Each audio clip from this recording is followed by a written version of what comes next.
If you have Iqoo Z10 Lite smartphone and you want to hide your applications, then this is the video for you. You don't have to download any third-party app. Simply open your settings, scroll down and then select security and privacy. Again scroll down and then select app hiding.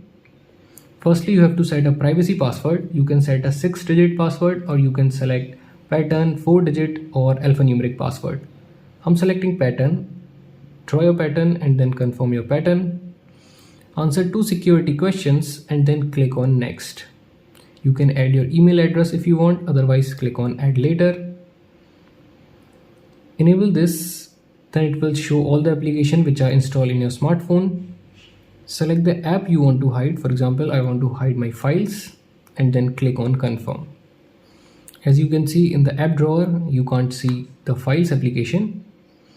Now if you want to access a hidden application, then come to your home screen and then swipe up by using 2 fingers like this. Simply swipe up with 2 fingers like this. Draw your privacy password.